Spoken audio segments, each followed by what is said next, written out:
mahali popote ulipo na kuarika na ili tukaweze kubarikiwa na neno la Bwana. Huu ni mwezi wa 10 na hakuna kitu kizuri kama kuanzia mwezi na Jehova, kama kuanzia mwaka na Bwana, kama kuanzia siku na Bwana. Ni jambo zuri sana, maana linafanikisha, linafanya maisha yako yaweze kufanikiwa zaidi. Na tunamshukuru Bwana kwa sababu ya miezi 9 ambayo imeisha na ambayo tumeiaga miezi 9 ya mwaka wa 2025. Lakini ninalo swali maishani mwako, ama ninalo swali kwako siku ya leo. Je, kwa miezi hii 9 jambo gani unaweza ukalisimamisha ulilolitenda na Mungu anaweza akaliona? Jambo gani ulilolitenda aidha kwa mtu fulani? Jambo gani ulilolitenda aidha kwa kanisa la Bwana, aidha kwa familia, ambalo unaweza ukajiringia ya kwamba kwa miezi 9 nimeweza kulifanya hili jambo na hili jambo na hili jambo.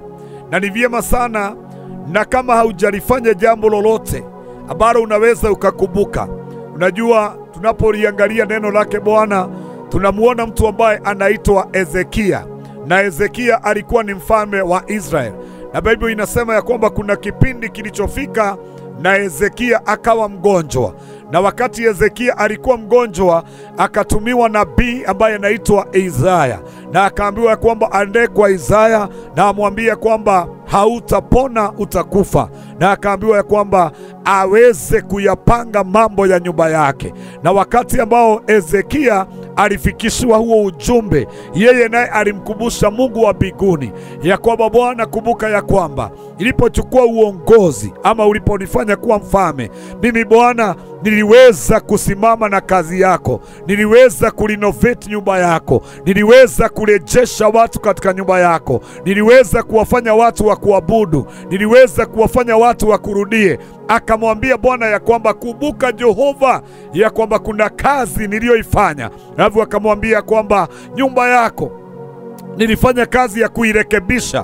Kule kote ambako kulikuwa na matatizo, nilirekebisha nyumba yako. Kule kote ambako labda mabati yalikuwa yananyesha, labda matofali yalikuwa yameondoka, aliweza kuyarejesha. Aliweza kurudishia nyumba ya Bwana utukufu. Akamwambia kwamba kwa sababu ya hilo jambo tu Mungu, hata kama unaweza ukalisahau jambo lingine, naomba ukanikumbuke na ukanipatie nafasi ya kuishi tena. Wakati ambao Mungu aliyakumbuka hayo mambo, neno la Bwana nasema ya kwamba alimtuma tena Isaya, akamwambia kwamba rudi kwa Ezekia na umwambie kwamba hatafa bali ataishi. Na Mungu akamuongezea miaka mingine 15. Dada yangu na ndugu yangu, jambo gani unaweza ukamkumbusha Bwana ya kwamba ulilolifanya? Ezekia hakumtuma Mungu kwenye files ya kwamba vile tunamwambia Bwana ya kwamba likumbuke jambo moja nililolitenda. Wewe unafaa kulijua ni jambo gani ulilolitenda. Na ndio maana ninakuuliza, kwa hii miezi 9 ya mwaka, jambo gani ambalo umeweza kulifanya linaweza likamfanya Mungu akakuongezee miaka, akalinde maisha yako, akakubariki, akainue maisha yako, na akasema ya kwamba una nafasi nzuri ya kuishi. Enda ukayafanya yale mambo ambayo ulikuwa unataka kuyafanya. Je, maono yako ulionayo, kama siku zako zinaweza kufika na ziishe kabla, ama Mungu aseme ya kwamba wakati wako wa kuishi tena umeisha, my friend, unaweza ukamkumbusha Mungu jambo gani? Kama wewe ni mgonjwa, unaweza ukamkumbusha Mungu jambo gani ili akaweze kuachilia uponyaji katika maisha yako? Je, una faida gani katika ufalme wa Mungu? Una faida gani katika familia yako? Wewe ni majuto katika familia, ama wewe ni furaha na baraka katika familia? Kuna watu ambao wapo katika dunia hii, lakini wao ni majuto kwa jamii, wao ni majuto kwa watu, wao ni majuto kwa hata wale wanakaa na wao ni majuto hata kwa wale ambao wameajiri, kwa sababu ya mienendo na tabia zao, kwa sababu ya vile ambavyo wanafanya mambo bila kujali. Unajua kuna watu duniani, hata kama anataka kukurekebisha, ana ule moyo wa upendo, ana ule moyo wa huruma, ana ule moyo ambao ni wa kushikilia. Neno la Bwana yasema katika kitabu cha Wagalatia 1, ukisoma hapo Wagalatia 6 kuanzia mstari wake wa kwanza, ya kwamba hata kama mtu amekosea, hata kama mtu ametenda dhambi, unapoenda kumrekebisha ama unapoenda kumrejesha, Biblia inasema ya kwamba unapomrejesha, fanya lile jambo kwa moyo wa huruma, na kwa moyo wa kumhurumia, na kwa moyo wa kumcha Bwana, na kwa moyo wa upendo. Mtu yeyote ambaye urekebisha na upendo, mtu yeyote ambaye urejesha na upendo, Mungu huonekana na Mungu hufanya kazi. Kwa hivyo ningetaka nikuulize ya kwamba wewe katika miezi hii 9 unaweza ukajifunia nini? Unaweza ukasimamisha nini? Unaweza ukasema jambo gani ulilolifanya kwa hiyo miezi ambayo imepita? Je, my friend, kuna mtu amekula ama akanywa kwa ajili yako? Kuna mtoto ambaye labda amesoma kwa ajili yako? Ni jambo gani ambalo umelitenda linaloweza kufanya Mungu aseme ya kwamba kweli huyu ni mwanangu, kweli huyu ni mtumishi wangu? Maana kwa hiyo miezi 9 kuna mambo ambayo Mungu anaweza akayaangalia na kuyaona. Wakati mwingi wapendwa, huanga tunaangalia tu ni nini Bwana hajatenda. Lakini leo ningetaka nikuulize wewe, ni nini ambayo umekitenda? Jambo gani ambalo umelitenda mbele za Bwana? Jambo gani ambalo umelitenda kwa kazi ya Mungu? Unajua ya kwamba Mungu yuna kazi hapa duniani.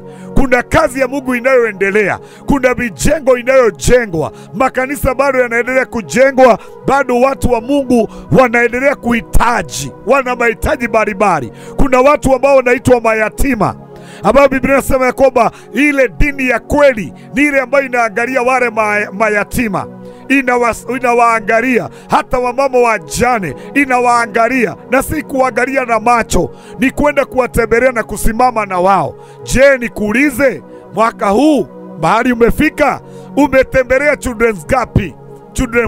Children's home gapi? Ucereire ciana cigana cia ndigwa? Jambo gani ambalo umelitenda? Ama wewe ni kula tu na kunywa tu, unasahau ya kwamba kuna majukumu. Kuna watu wengine duniani wanakuhitaji. Kuna watu wengine duniani wanahitaji jasho lako. Hilo jasho lako, kile ambacho kimepatikana, muweze kugawana na wao. Na wakati unagusa maisha yao, unagusa moyo wa Mungu. Kuna watu wengi sana ambao wako hapa duniani wanapenda tu kuyagusa masikio ya Bwana, maana kazi yao tu ni kutaka, kazi yao tu ni kuomba, kazi yao tu ni kuhitaji. Lakini wakati Mungu amejibu maombi yako, wakati Mungu amekutendea, naye anahitaji na wewe ukae jibu kwa mtu mwingine. Usiku wa leo ningetaka nikukumbushe ya kwamba kuna mama ambaye alikuwa anaitwa Tabitha, yuko kwenye Biblia.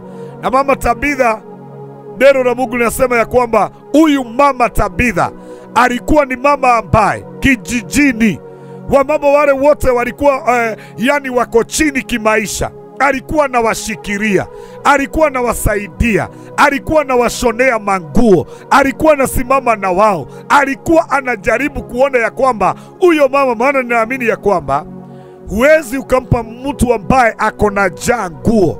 Kwa hivyo isipokuwa ni Biblia haija record, huyu mama aweza kuwa mpaka chakula cha wale wa mama alishughulika sana, ili wale na ili wanywe, ili wavae. Labda hata alisomesha watoto wengine wao. Kwa maana wakati ambao unasikiria maisha ya mtu, hauwezi kushikilia area moja. Unapata ya kwamba maisha yake yanakuhitaji hata area ile nyingine. Kwa hivyo labda mama Tabitha alifanya shughuli hizo zote za kushikilia maisha ya wale watoto, za kushikilia maisha ya wale wa mama wajane. Bible inasema ya kwamba wakati mmoja akawa mgonjwa, na wakati aligojeka, ugonjwa ulimpeleka mpaka yani ugonjwa ulileta kifo na akafa. Mtu mtenda mema anaweza akapatwa na mabaya. Kutenda mema si kusema ya kwamba mabaya hayatakuja katika maisha yako, hapana. Lakini kusema ya kwamba wakati mabaya atakapotokea, Mungu wa mbinguni naye atauachilia uwezo wake na msaada wake, ili akusaidie na akutoe katika yale majanga, na akutoe katika yale mashida, na akutoe katika yale matatizo. Neno la Bwana linasema ya kwamba wakati alikufa walikataa kumzika, na wakasema hapana. Wakatumana kwa mtu ambaye anaitwa Petro, alikuwa mji ambao unaitwa Lida. Na wakati ambao Petro alikuja, Bible inasema ya kwamba akawauliza kwa nini mnasema ya kwamba huyu mama hawezi akazikwa.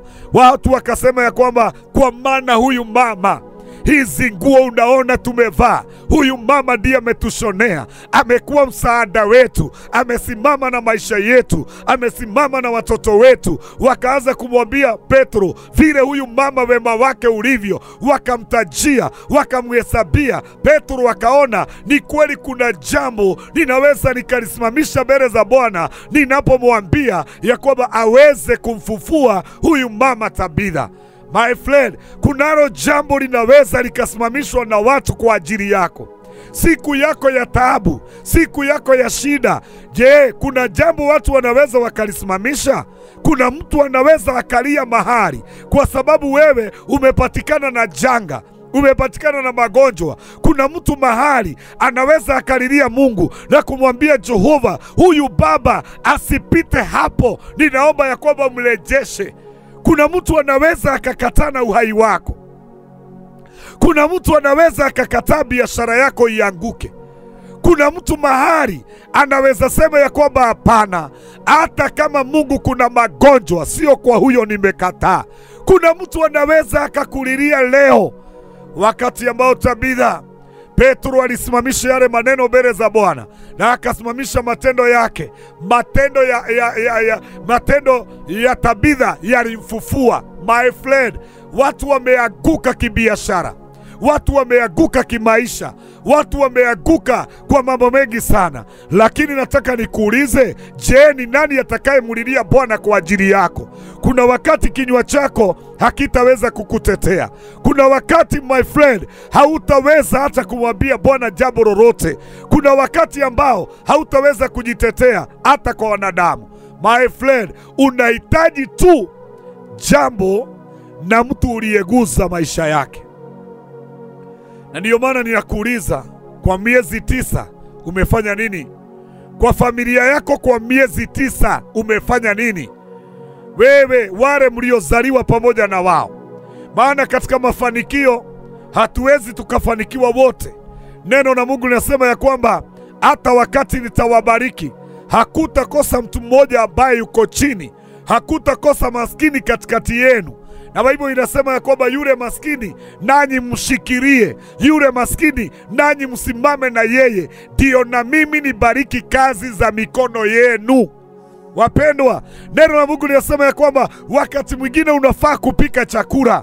Unawaita wale watu, wanaketi kwenye meza yako, wanakula pamoja na wewe, wanakunywa pamoja na wewe, naye Mungu anazibariki kazi za mikono yako.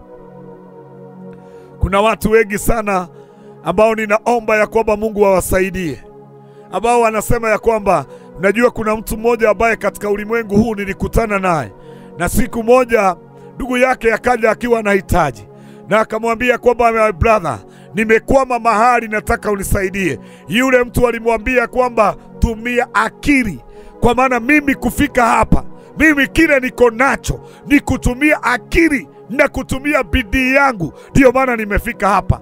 Na kwa sababu ndugu yake alikuwa naamini nikifika kwa my brother atanisaidia, ndugu yake aliweza kuandika kijikaratasi alipotoka pale, na baada ya kile kijikaratasi alijitia kitanzi na akasema ya kwamba mimi nimeona afadhali niondoke duniani kama my brother niliyemtegemea, kama my brother niliyemtumainia hawezi akanisaidia, na ameniambia maneno ya kunichoma moyo na kunionyesha sina akili. Na nimefika hapa kwa sababu ya kutotumia akili na kutotumia bidii ya mikono yangu. Rafiki yangu, sijui kana kwamba unajua mahali umefika sio nguvu zako, sio bidii yako, sio akili zako, ni Mungu mwenyewe amekupa uwezo wa kufika mahali ambapo umefika.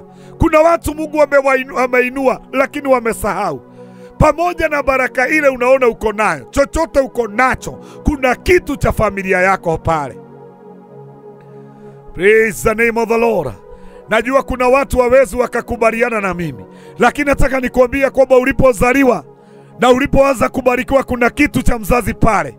kuna kitu cha dada yako pale, kuna kitu cha ndugu yako pale. Wacha kula tu pamoja na wale watu ambao umeleta duniani. Wacha kula tu pamoja na wale watu unaita marafiki. Kuna watu wameinua marafiki sana, wanasahau jamii zao, wanasahau familia zao, wanasahau waliozaliwa na wao. Kuna watu ambao hata ulipia marafiki pesa nyingi sana. Wengine wanaweza wakawalipia hata waende nje ya nchi, wakati ambao ndugu yako anakosa pesa za dawa, anakosa pesa za school fees.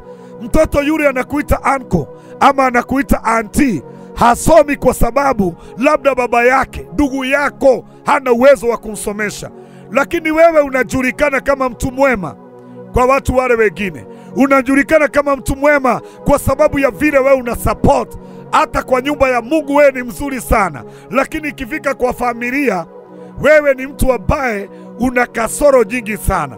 Leo ningetaka nikuambia kwamba rekebika na uweke familia yako namba moja.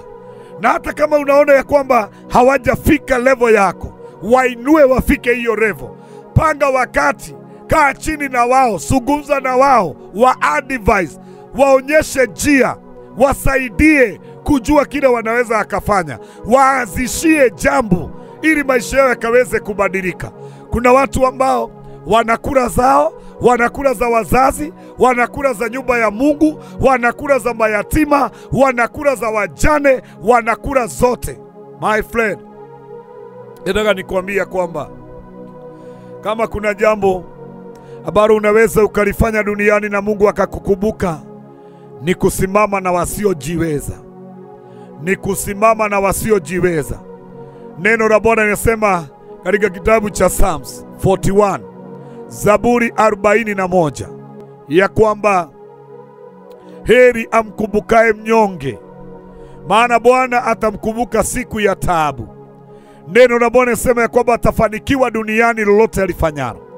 Na neno la Bwana linasema ya kwamba ataishi miaka mingi. Na pia linasema sio kuishi tu, my friend. Oh, haleluya. Sio kuishi tu. Mungu atakulinda na hatawahi kupeana kwenye matarajio, kwenye matamanio ya maadui zako. Hakuna mtu ana maadui duniani. Neno la Bwana linasema verse number 3 ya kwamba hata utakapokuwa mgonjwa, ugonjwa wowote, Mungu atakuponya yale magonjwa. Neno la Bwana linasema ya kwamba ati Mungu atatoka kwenye kiti chake cha enzi, ashuke duniani na atahakikisha ya kwamba umepona. Sijui kana kwamba ushawahi soma Psalms 41. Hebu soma kuanzia verse number 1 to 3. Hii ina shida maombi. Hii imeshida wale watu ambao wanakaa kwenye milima tu, wanajua tu ni kuomba. My friend, tumekatalia kwenye nyumba za Mungu, tumekatalia makanisani, lakini tumesahau ya kwamba tulimuacha Mungu kwa familia zetu. Mungu ambaye tunamtafuta kwenye milima hayuko kwenye milima. Labda ako hapo tu kwa your sister. Huyo your sister ambaye analia leo kwa sababu ya Lent, huyo ndiye Mungu amejificha kwake. Kama unaweza enda usolve hiyo problem, na wewe Mungu anaweza akasolve problem yako. Kuna mtu ninanenea ya kwamba kuna kazi Mungu anataka ufanye. Kuna jambo Mungu anataka ufanye. Kuna mtu Mungu anataka ukumbuke. Sio ya kwamba kuna kitu ulimpa Mungu ndio wewe ukabahatika duniani. Hapana. Hakuna kitu umempa Jehova. Hakuna kitu umempa Bwana. Sio ya kwamba wewe ni muombaji sana. Nimewaona waombaji, watu wanafunga na kuomba siku 40 bila kula. Watu ambao wanaingia kwenye milima, watu wanalilia Bwana, watu ambao wameishi maisha ya uteuwa na utakatifu, lakini ni maskini. Watu wao wako chini. Watu wao bado wanateseka na maisha. Watu wao bado, hata kuna wengine wanalala njaa. Oh my God, my friend, nataka nikuambie siku ya leo, kama ungelitaka kumuona Bwana in your life, kama ungelitaka kumuona Bwana maishani mwako, kile kitu kizuri ni uanze kuangalia maisha ya nani utakayoyashikilia. Ni mtu gani huyo utakayeinua maisha yake?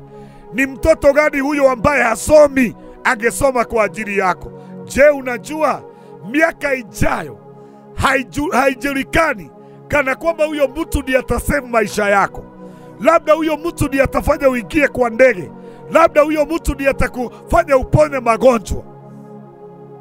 Nikupe kastori kamoja, na hii ni story ambayo ipo. Mtoto mmoja alikuwa amezaliwa na wazazi wasiojiweza, na akawa amependa sana masomo, na akawa sasa wakati ambao amefukuzwa shule, yeye anatumia wakati huo anatafuta tufitu, anaenda akiuza. Na wakati mmoja akahisi sana njaa, na wakati alihisi njaa, alienda akagoga mlango wa mtu, ni wale ambao wanaitwa hawkers. Wakati ambao aligoga mlango, mama akatoka akamwambia, mama, nauza hii. Yule mama akamwambia kwamba mimi kwa zile vitu unauza hakuna kitu ambacho nina haja nacho, kwa hivyo sinunui chochote. Yule mtoto akamwambia, basi mama, naomba unipe maji ya kunywa. Mama alirudi kwa nyumba na aliletea yule kijana, kuliko mletee maji alimletea glass ya maziwa. My friend, wakati yule mtoto aliyanywa yale maziwa, alifurahi, kamuliza, naweza nikakuita nani? Basi wakajuana, kamwambia naitwa mama fulani ama naitwa fulani, akampa jina lake.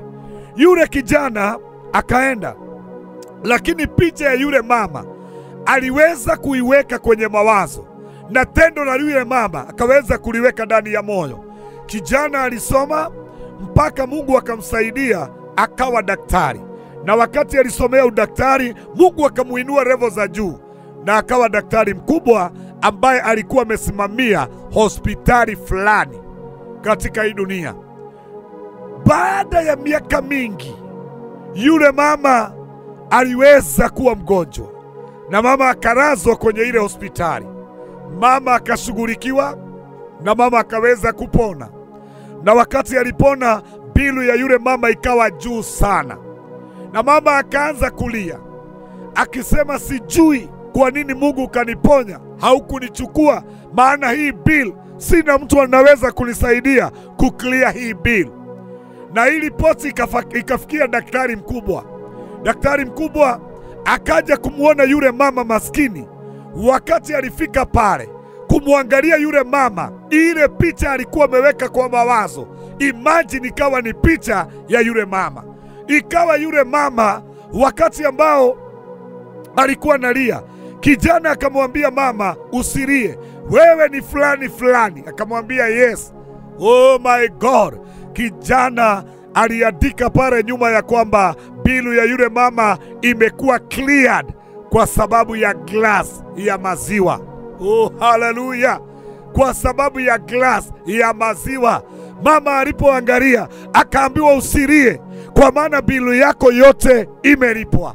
Wakati mama alianza kuuliza nani amelipa, akaambiwa, angalia hapo nyuma. Alipoangalia akapata bili yako yote imekuwa cleared kwa sababu ya glass ya maziwa. Akaanza kufikiria.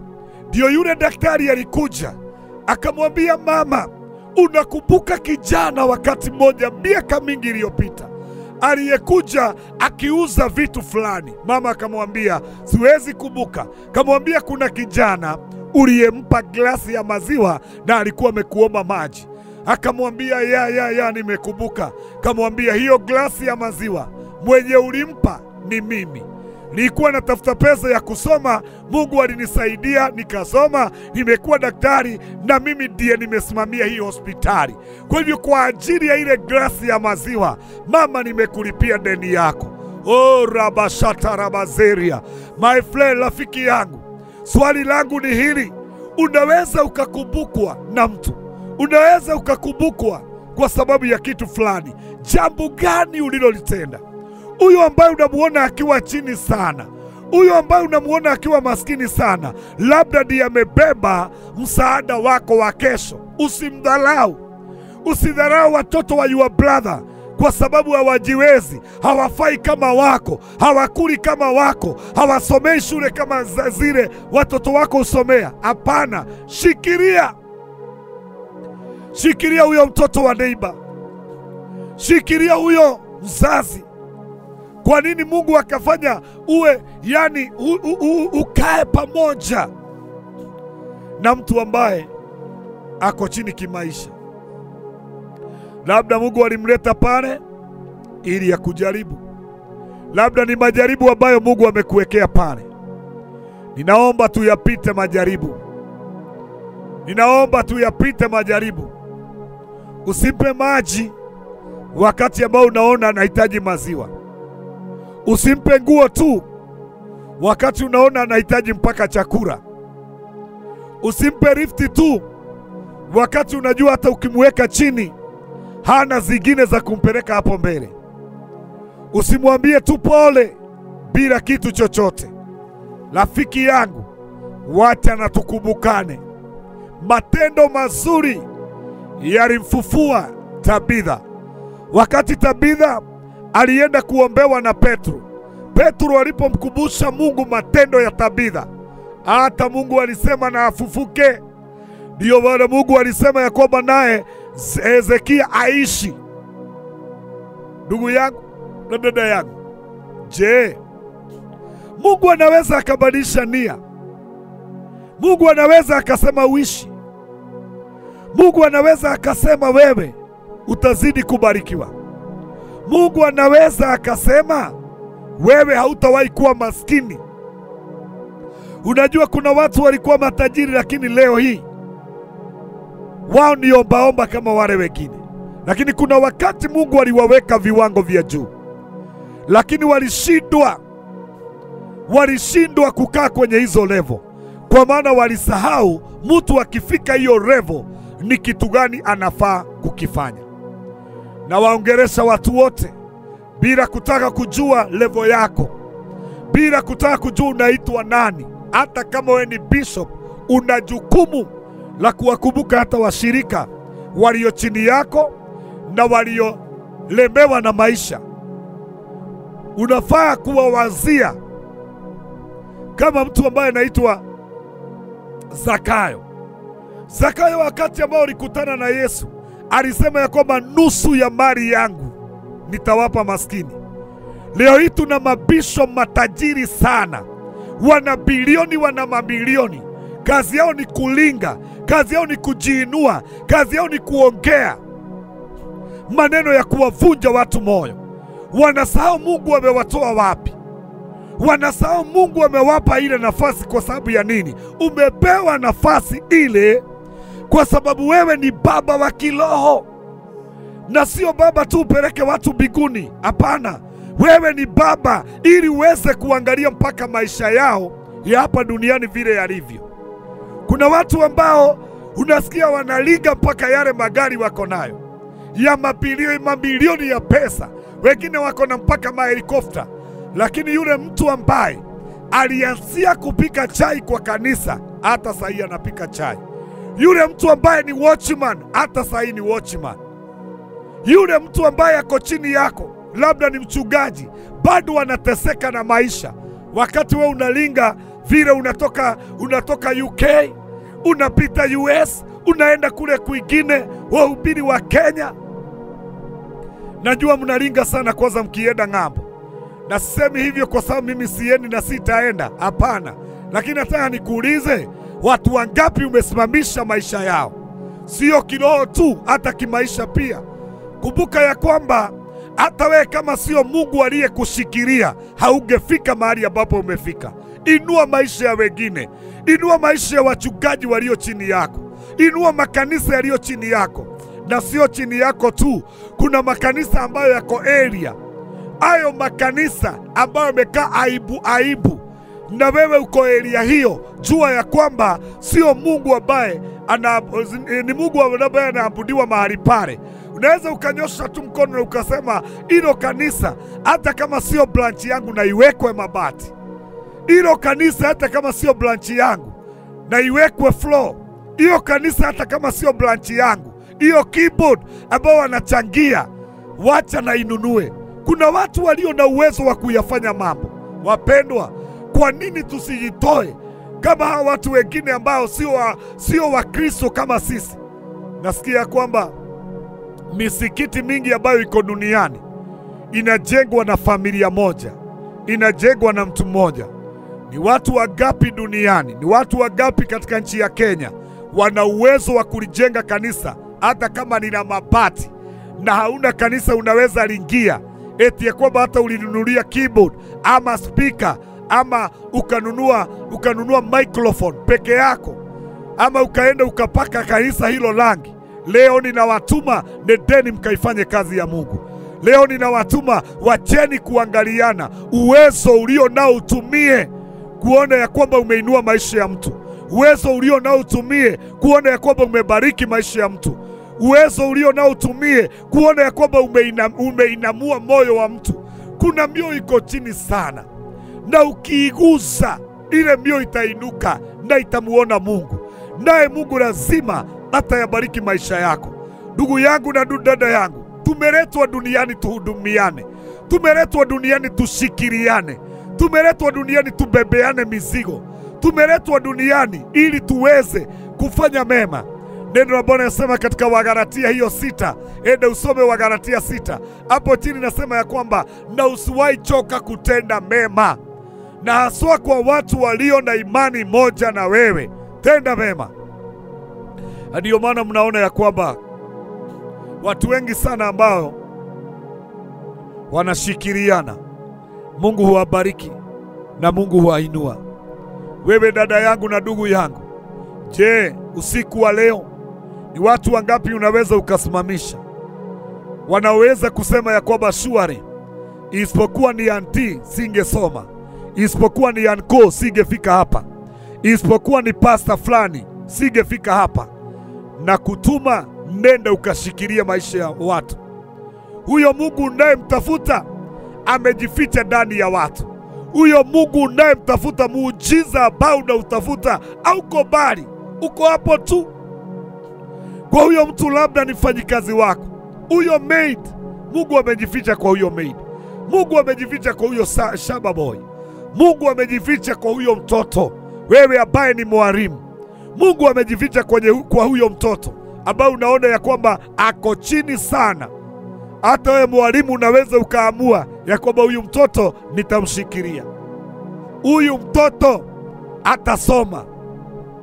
Kuna watoto wanapenda sana masomo, lakini wazazi wao ama hawana watu wa kuwasomesha, wengine hata ni mayatima.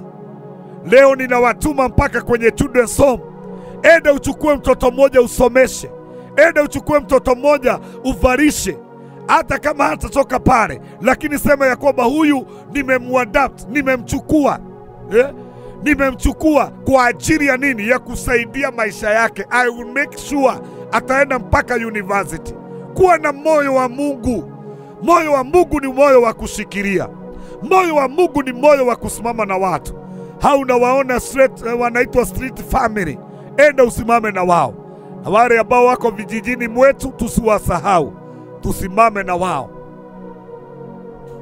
Wakati mwingine mimi ninahaibika wakati naona familia zinaanikwa kwenye YouTube, familia zinaanikwa kwenye mitandao, ya kwamba kuna watu ambao walikuwa wameenda kusaidia zile familia. Ombi langu ni hili: ukitenda mema yafunike. Ukitenda mema usinisaidie mimi Bishop Muiruri halafu unianike. Siku moja Mungu ataniinua, na wakati ataniinua, saa hii nitauona wema ulioutenda kwa sababu umenisaidia. Lakini yako kaunga kalifanya unianike, siku moja nitakumbuka na nione haukufanya vizuri. Kumpa mamangu kaunga halafu unamuanika, ili si jambo zuri, my friend. Nataka niwaambie Wakristo wengi, kwa sababu ninyi ndio mna tabia hiyo. Hii tabia sio nzuri. Matendo mazuri haifanywi kwa kujianika. Na haswa kama unahitaji baraka za Mungu, mambo mengine hayafai hata kidogo. Hayafai hata kidogo. Hayafai hata kidogo. Na wakati huo umemuacha na mahitaji yale mengine yote. Afadhali ungebeba mizigo yote halafu umuanike, lakini si kaunga na kamchere halafu unaanika mtu. Hii ni tabia baya naweza kuita hivyo. Kikwangu mimi hii ni tabia mbaya. Kumsomesha yule mtoto halafu umuanike sio vizuri. Wacha yeye mwenyewe ashuhudie kile ulichokifanya baada ya Mungu kumuinua. Wacha shuhuda zako zitolewe na watu wengine, lakini sio wewe. My friend, ombi langu ni hili: tuache kuanikana. Tuache kuanikana kwa matendo yako mazuri.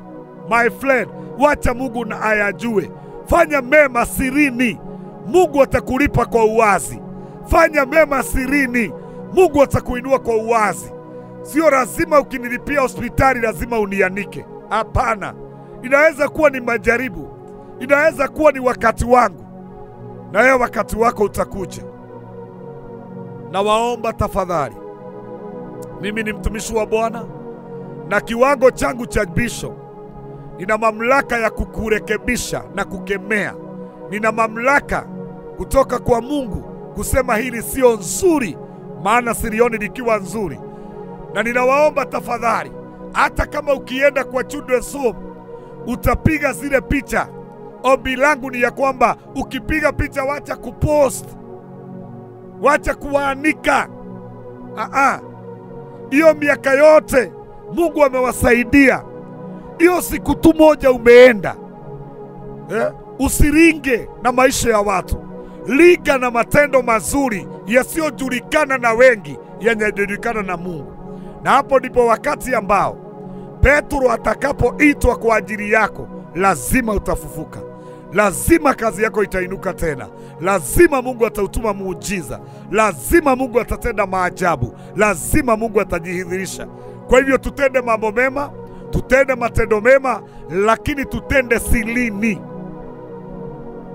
Ukiinua mtoto wa your brother or your sister, isiwe huo ndio wimbo sasa. Eti kwa sababu nilikusaidia, kwa sababu nilifanya hivi. Hapana. Na usimtumie vibaya kwa sababu yuwamsaidia. Hapana.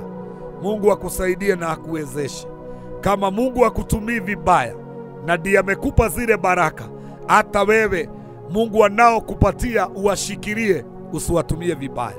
Naomba ya kwamba Mungu akusaidie na usome Psalms 41, Zaburi 41 na mstari wake wa kuanzia 1 mpaka 3. Utaliona hilo neno linalosema heri amkumbukaye mnyonge. Siku ya taabu Mungu atamuokoa, na Mungu atamlinda, na Mungu atamuhifadhi hai, na lolote alifanyalo litafanikiwa. Halafu verse number 3 nimekuambia inasema hata ukiwa na ugonjwa mgani, Mungu lazima atashuka na atakuponya. Watu wanaogopa kanza sana, lakini Mungu anawaponya. Wale watu ambao wana matendo mema bado wanapona. Hakuna ugonjwa hapo ukisoma Psalms ambao huwezi ukapona kwa wenye kutenda mema. Tenda mema. Siku yako ya shida na ya ubaya inakuja, ambao utahitaji mkono wa Bwana ukuokoe na mkono wa Bwana ukusaidie, na pia watu waweze kukutetea mbele za Bwana. Shikilia maisha ya wengine. Nimesema hata kama Jehova atatubariki, sio wote. Wote hatutafika level moja. Huyo unaona ako chini, jaribu kumuinua. Huyo ambao unaona ya kwamba analia, kuwa handkerchief ya maisha yake, nenda upaguze machozi yake. Huyo ambaye ameinama moyo, enda uinue moyo wake. Labda ninaongea hivyo na your neighbor analala njaa leo. Labda ninaongea hivyo na kuna mtoto ambaye hataenda shule kesho. Labda ninaongea hivyo na kuna mtu ambaye amekosa pesa za dawa. Labda ninaongea hivyo na kuna mtu ambaye ako na kesi na wewe ni lawyer.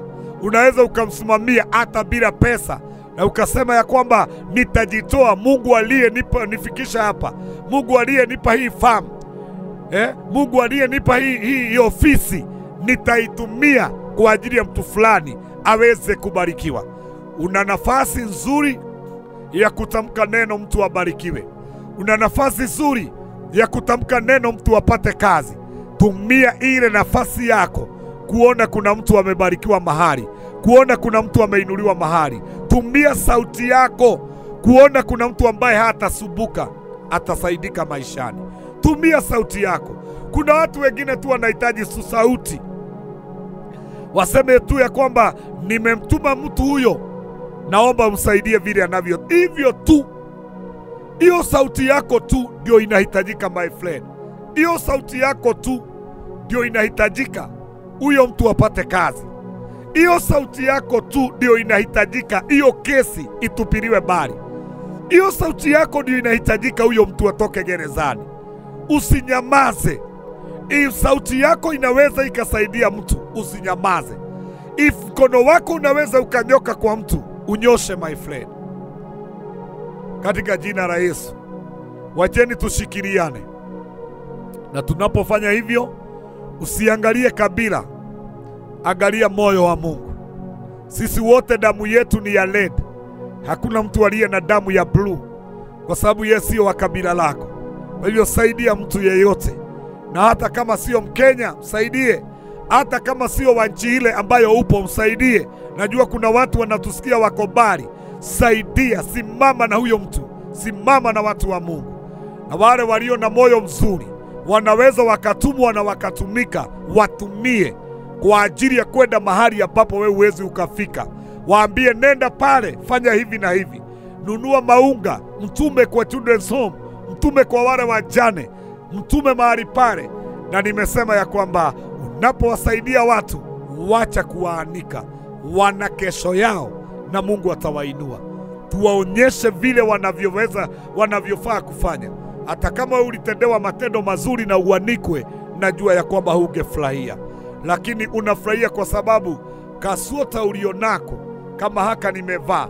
Hakuna mtu anayesema ya kwamba isipokuwa ni mimi nilimpa hiyo suota, isipokuwa nilimpa hiyo kiatu, isipokuwa ni mimi nilimpa hiyo shati, isipokuwa ni mimi nilisaidia Bishop Muiruri, hangefika mahali amefika.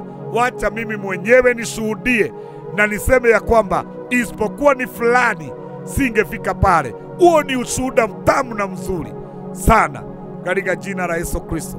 Na ndiyo maana kanisa la kwanza liliyokuwa na akina Petro walichagua akina Stefano kwa ajili ya wale watu walikuwa kanisani na wamefinyika maishani. Kukafunguliwa ofisi itakayoshughulikia hayo mahitaji kwa njia ambayo ni ya kiungu, sio kwa njia ya kuanikana. Kanisa la sasa tumepoteza mwelekeo kwa sababu ya mambo tunayoyafanya, na kuomba na kusihi Mungu anapokutumia, wacha iwe siri yako na Mungu. Na kama lazima ufanye hivyo, fanya hivyo ukiwa na kusudi, ama unafanya hivyo kwa sababu labda kuna watu ambao labda mlisaidiana na ungetaka waone kile ambacho ulichokifanya baada ya kukuamini my friend. Lakini mambo mengine yanafaa kuwa silini, kwa sababu huyo unayeanika ndiye atakuwa mbunge wa kesho, ndiye atakuwa tajiri wa kesho, ndiye atakuwa labda mtu mkubwa sana, ndiye atakuwa daktari mkubwa, ndiye atakuwa mtu mkubwa. Glass of milk ili clear bill ya mama. Je, wewe kwa miezi 9 ambayo imepita, jambo gani umefanya? Na hakuna mtu anayenisikiza ambaye hana uwezo wa kulifanya jambo. Naomba nenda na ukalifanye jambo. Nenda na ukasimame na maisha ya mtu. Nenda na ukasolve your problem, naye Mungu atasolve your problem. Wakati unasolve za wengine, naye Mungu atasolve zako. Wakati unashikilia wengine, naye Mungu atakushikilia. Nataka nikuombee tunapoendelea na miezi hii, tukiwa mwezi huu, ili miezi ijayo utende mema zaidi na usimame na maisha ya watu, ili naye Mungu akaweze naye kusimama na wewe na mambo yako pia. Tembea kwa kazi ya Mungu, naye Mungu atembee kwa kazi yako. Shikilia hilo kanisa, shikilia huyo mtumishi wa Bwana. Nanyi watumishi, shikilieni wale watu ambao Mungu ameweka chini yenu, ili Mungu akatuinue level nyingine ya juu na akatuamini sana kwa yale tunayofanya. Baba mwema, katika jina la Yesu Kristo, ninaziachilia rehema na huruma zako juu ya maisha ya watu wako, ili wakaweze kuhurumiana na wakawe na moyo wa kutenda mema. Naomba yule mzee, yule kijana, yule mama akawe na moyo wa kutenda mema. Na ninaomba ya kwamba watu washikiriane, na kuanzia sasa na kuendelea, kila mmoja Bwana wa mbinguni swali lake likawe ni nini ambacho amekifanya kwa wale watu wengine. Isiwe tu ni kuangalia kile Mungu hajafanya. Naomba ya kwamba watu waanze kujipima, kwa utajiri wangu nimegawanaje na wasio tajiri? Nimegawanaje na maskini utajiri wangu? Nimegawanaje kile ambacho Mungu ameweka kwangu na wale watu wengine? Ninaomba ya kwamba kila mtu Bwana kamsaidie kujiweka kwenye mizani. Ni jambo gani ambalo amelitenda katika community, kwa vijiji ambavyo umetupatia, kwa watu ambao tumehitanishwa na wao, yaani familia, kwa makanisa ambao tunashiriki, na kwa kazi, kwa wale ambao tunafanya kazi na wao. Bwana, ninaomba utusaidie wote kuona ya kwamba kila mmoja amejitoa kwa yule mwingine, na sio kwa pesa tu, hata kwa maombi, kwa mavazi, kwa nguvu zake. Naomba ya kwamba watu wako wakajitoe. Nimewaambia watu wako wasiandikane Bwana. Ninaomba ya kwamba wanapofanya sirini, nawe jibu kwa uwazi, kwa maana wewe ni mwaminifu na wewe ni Mungu mkuu. Thank you Lord Jesus.